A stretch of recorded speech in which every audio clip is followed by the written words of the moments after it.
मेरी exams knowledge channel में आपका स्वागत है। आज 13 दिसंबर के करंट अफेयर्स हम यहाँ पर पढ़ेंगे और इम्पोर्टेंट क्वेश्चंस डिस्कस करेंगे।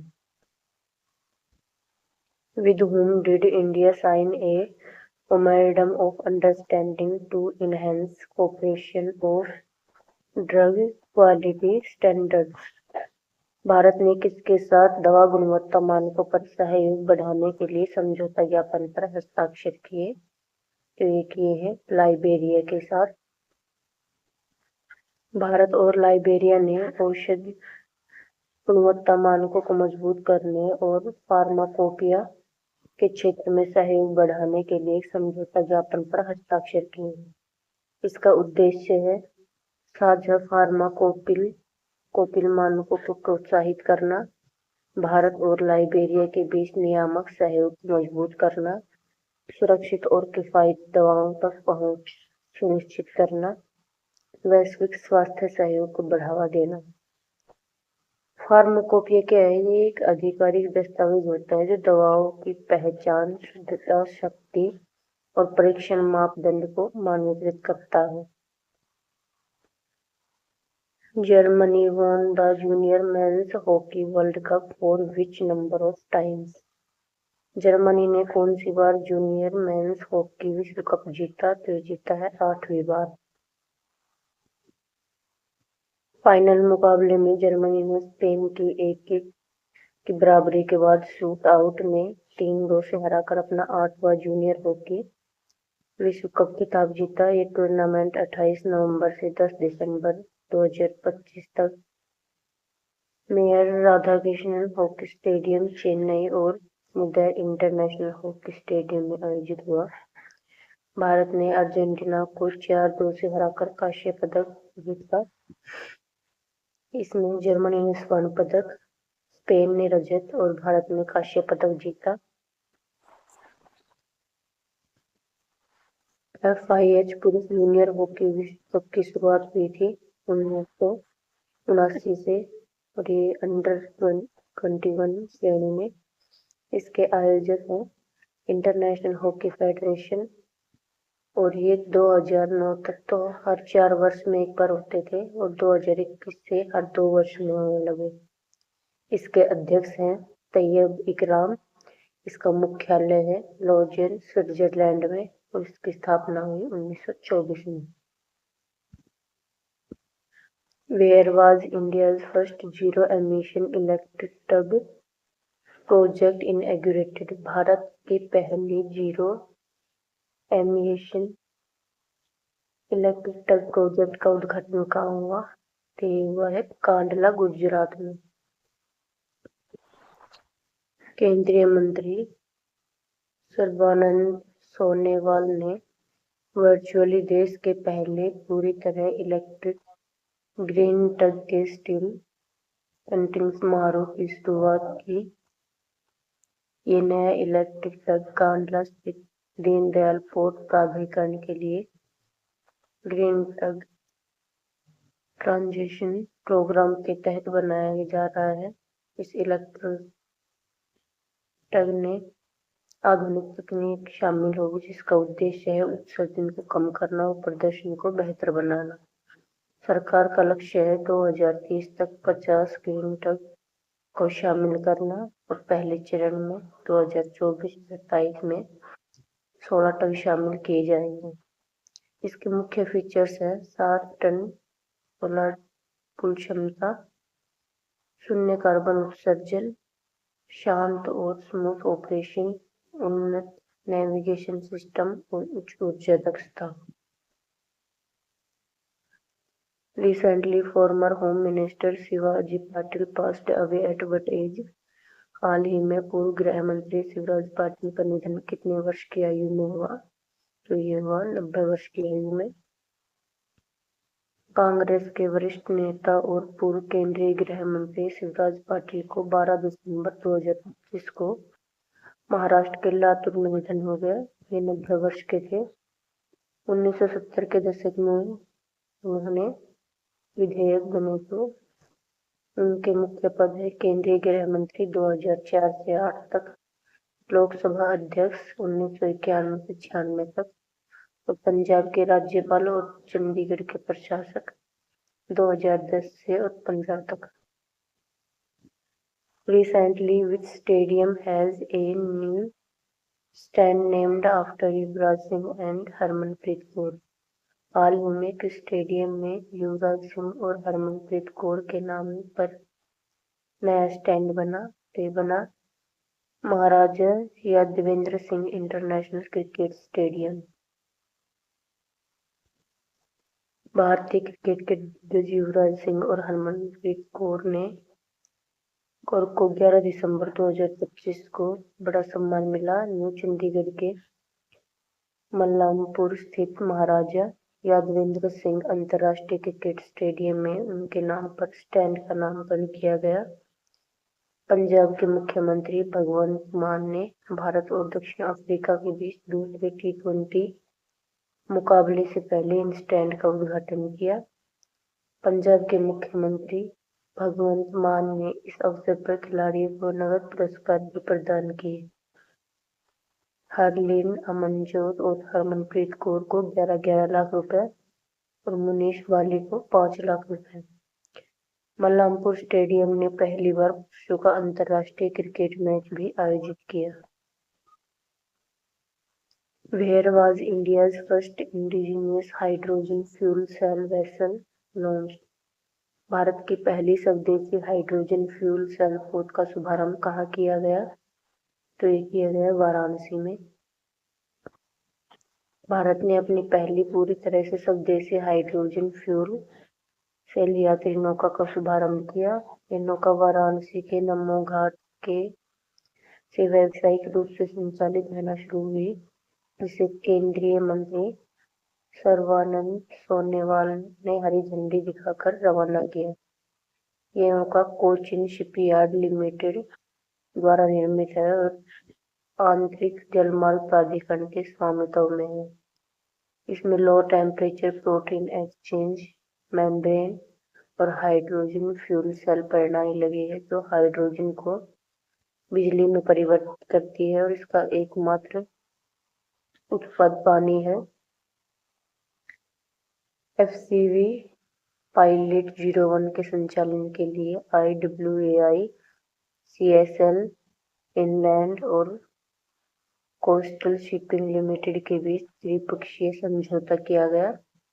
नौका की पहली व्यावसायिक यात्रा 5 किलोमीटर नमो घाट से ललिता घाट तक आयोजित की गई।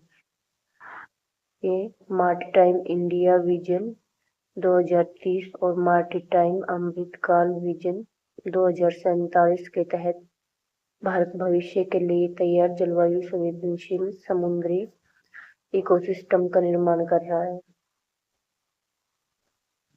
How many runs did Vaibhav Suryavanshi score in U19 Asia Cup 2025? U19 Asia cup 2025 में वैभव सूर्यवंशी ने कितने रन बनाए? तो बनाए 171। वैभव सूर्यवंशी ने अंडर-19 एशिया कप 2025 के शुरुआत में संयुक्त अरब अमीरात के खिलाफ 95 गेंदों में 171 रन बनाए। मुकाबला दुबई के ICC अकादमी ग्राउंड में खेला गया। इसमें अर्धशतक 30 गेंदों में, शतक 56 गेंदों में कुल रन 171 और बाउंड्री 9 चौके और 14 छक्के। अब तक इन्होंने इंग्लैंड में अपना पहला यूथ ODI शतक लगा चुके हैं। 2025 में अब तक 6 शतक जड़ चुके हैं और सैयद मुश्ताक अली ट्रॉफी में बिहार के लिए 108 रनों की पहली T20 शतक और दोहा में राइजिंग स्टार्स एशिया में 239 रन औसत 59.75 और स्ट्राइक रेट 243.87। UAE के खिलाफ उन्होंने 32 गेंदों में भी शतक लगाए। Maharashtra government has partnered with whom to launch महाक्राइम OS AI? Maharashtra सरकार ने प्राइम ओएस एआई लॉन्च करने के लिए किसके साथ पार्टनरशिप की है? माइक्रोसॉफ्ट के साथ। महाराष्ट्र सरकार ने एआई ड्रिवन पुलिसिंग के लिए अपने माइक्रोसॉफ्ट के साथ पार्टनरशिप की। ये एक एडवांस प्लेटफॉर्म है जिसे पूरे राज्य में साइबर क्राइम की जांच को मॉडर्न बनाने और तेज करने के लिए बताया गया है। इस प्लेटफॉर्म को माइक्रोसॉफ्ट के चेयरमैन सीएसओ सत्या नडेला ने मुंबई में माइक्रोसॉफ्ट एआई टूर के दौरान लॉन्च किया। वर्तमान में ये नागपुर के 23 पुलिस स्टेशनों में लागू है, जहां इसने उल्लेखनीय परिणाम दिए हैं। इसके परिणाम है 80% तेजी से जांच पूरी की गई, लगभग 100% मामलों का डिजिटल रजिस्ट्रेशन और सभी स्टेशनों में एआई चालित मानवीकृत वर्कफ्लो। सरकार इसे महाराष्ट्र के सभी 1100 पुलिस थानों में लागू करने की योजना बना रही है। Recently, Maharashtra abolished witch practice with a new law. हाल ही में महाराष्ट्र के नए कानून के साथ कौन सी प्रथा खत्म की गई? तो इससे किया गया पगड़ी प्रथा को। महाराष्ट्र सरकार ने मुंबई की आवास व्यवस्था में दशकों से चल रहे पगड़ी सिस्टम को समाप्त करने के लिए नया नियामक ढांचा लागू करने की घोषणा की। पगड़ी सिस्टम एक प्री इंडिपेंडेंट न्याय व्यवस्था है जो 1940 के दशक से पहले मुंबई में काफी लोकप्रिय थी। इसका उद्देश्य था लंबे समय से चले आ रहे विवादों को सुलझाना, किराएदारों और मकान मालिकों को कानूनी स्पष्टता देना और शहर में पुरानी और जर्जर इमारतों के पुनर्विकास को तेज गति देना। How many medals did India win in total at the FEI Asian Equestrian Championship? FEI एशियाई घुड़सवार चैंपियनशिप 2025 में भारत ने कुल कितने पदक जीते? तो ये जीते हैं 5 द्वितीय। FEI एशियाई घुड़सवार चैंपियनशिप 2025 का उद्घाटन पटाया, थाईलैंड में हुआ। अंतर्राष्ट्रीय घुड़सवार खेल महासंघ द्वारा आयोजित ये चैंपियनशिप ये वार्षिक रूप से आयोजित की गई। इसका पहला संस्करण 2019 में हुआ। थाईलैंड में 7 पदक, 3 स्वर्ण और 4 कांस्य सर्वश्रेष्ठ प्रदर्शन। फिर भारत ने 5 पदक, 1 स्वर्ण और 4 रजत। आशीष लिमाये स्वर्ण पदक जीतने वाले पहले भारतीय घुड़सवार बने। Recently, which state declared itself Naxal free? हाल ही में किस राज्य ने खुद को नक्सलवाद मुक्त घोषित किया? तो ये किया है मध्य प्रदेश ने। मध्य प्रदेश के मुख्यमंत्री मोहन यादव ने बालाघाट जिले में 2 माओवादियों के आत्मसमर्पण के बाद राज्य को नक्सलवाद मुक्त घोषित किया। ये घोषणा उन्होंने भोपाल से वीडियो कॉन्फ्रेंस के माध्यम से की और पुनर्वास से कायाकल्प अभियान के अंतर्गत आयोजित एक कार्यक्रम में की गई। What is the name of the May 24 solar storm which was studied by Aditya L1? मई 2024 के सौर तूफान को किस नाम से जाना जाता है जिसका अध्ययन आदित्य L1 ने किया? तो ये है गगन तूफान। भारत की आदित्य L1 सौर वेधशाला में 6 अमेरिकी उपग्रहों के साथ मिलकर मई 2024 में आए सौर तूफान, जिसे कि गगन स्टॉर्म कहा जाता है। ये तूफान सूर्य पर हुए कई कोरोनल मास इंजेक्शन के कारण उत्पन्न हुआ था। ये सूर्य पर होने वाले विशाल विस्फोट थे जिनमें गर्म प्लाज्मा और चुंबकीय ऊर्जा अंतरिक्ष से उत्सर्जित हुई थी। आदित्य L1 भारत की पहली अंतरिक्ष आधारित सौर वेधशाला है जिसे 2 सितंबर 2023 को प्रक्षेपित किया गया था। Recently, where did cities COP20 conclude? हाल ही में सी टेलीस्कोप घंटे का समापन कहाँ हुआ? तो ये हुआ उज्बेकिस्तान में। सिटीज गेट 20 पक्षकार सम्मेलन का समापन उज्बेकिस्तान के समरकंद में हुआ, जो सम्मेलन की 50वीं वर्षगांठ के अवसर पर आयोजित किया गया। सिटीज एक वैश्विक समझौता है जो विभिन्न सरकारों के बीच सुनिश्चित करने के लिए किया जाता है कि अंतर्राष्ट्रीय वन्यजीव व्यापार प्रजातियों के अस्तित्व को खतरे में न डाले। Recently, NASA lost contact with which spacecraft orbiting Mars? हाल ही में मंगल ग्रह का चक्कर लगा रहे किस अंतरिक्ष यान से नासा का संपर्क टूट गया? तो ये है माविन। नासा का मंगल ग्रह का चक्कर लगा रहे माविन अंतरिक्ष यान से संपर्क टूट गया जब माविन मंगल ग्रह के पीछे गया और दोबारा सामने आने पर ग्राउंड स्टेशन से लिंक नहीं कर पाया। 2013 में लॉन्च हुआ और 14 में मंगल की कक्षा में प्रवेश किया।